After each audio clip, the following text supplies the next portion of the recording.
Nama jaksa di kasus Nikita Mirzani kembali mencuat bukan karena prestasi, tapi karena rekam jejak yang dipertanyakan. Jadi beberapa hari ini Riko Pujianto, mantan terdakwa yang pernah ditangani oleh jaksa yang sama, akhirnya bersuara ya.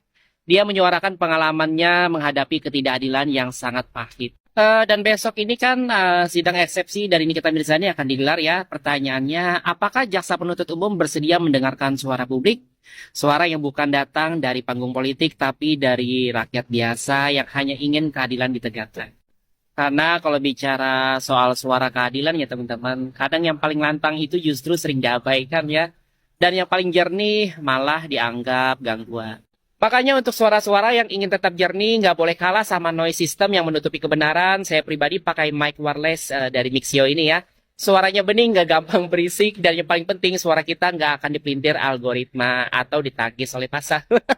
Jadi guys, saya taruh mic ini ya di keranjang kuning buat yang pengen suaranya tetap jernih apapun isi perjuangannya. Menjelang sidang eksepsi Nikita Mirzani, kira-kira hakim dan jaksa penuntut umum udah isi ulang belum ya? Jangan-jangan udah pada lobet teman-teman. Jadi nggak bisa dengerin suara publik yang sejak awal teriak soal keadilan. Soalnya teman-teman, kalau sistem hukum udah kayak HP kehabisan baterai yang ada sinyalnya hilang kan. Logikanya lemot dan akhirnya malah mati gaya. Padahal kita cuma pengen satu ya, tegakkan hukum dengan tegas dan lurus bukan jikjak ngikutin arah kabel yang rusak. Nah, ngomong-ngomong soal daya teman-teman, saya sih selalu sedia power bank terus ya, biar scroll kasus panas kayak ini kita misalnya ini HP nggak ikutan tumbang. Jadi saya taruh power bank yang saya pakai di keranjang kuning ya. Ini beneran tahan lama, udah sering nemenin saya untuk debat pasal. Cek aja siapa tahu kamu juga butuh ngecas logika. Maksudnya HP teman-teman.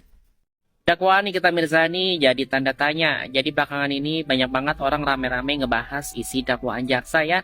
Kemudian dibandingin sama argumen dari Bang Fahmi pengacaranya Nikita Mirzani.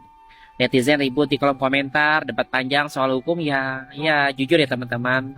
Mungkin mereka sendiri aja belum tentu paham ya apa isinya. Kalau netizen es cendol nggak ikut-ikutan ribut sih ngedebatin masalah isi dakwaan, ya jawabannya sederhana teman-teman.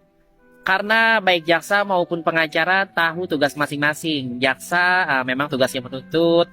Jadi apapun yang dibacakan oleh jaksa dalam dakwaan itu pasti bagian dari strategi untuk menuntut ya. Kemudian Bang Fahmi ya tugasnya membela, apapun yang dia katakan tentu aja untuk memperkuat posisi kliennya.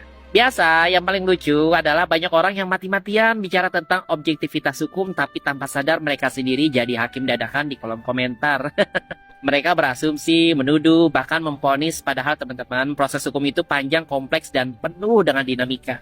Nah, saya di sini tidak akan pernah mau menjadi hakim teman-teman. Saya tahu diri ya, saya nggak pernah sekolah jadi hakim. Yang saya lakukan adalah mengkritisi proses hukumnya, menyajikan analisis hukum ya, dengan tetap sadar bahwa vonis itu haknya majelis hakim, bukan hak netizen keyboard warrior.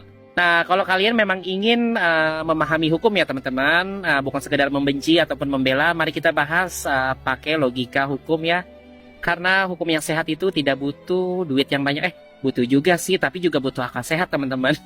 Salam dari netizen es cendol, kita belajar hukum bukan untuk jadi viral, tapi biar nggak gampang dibodohi oleh headline.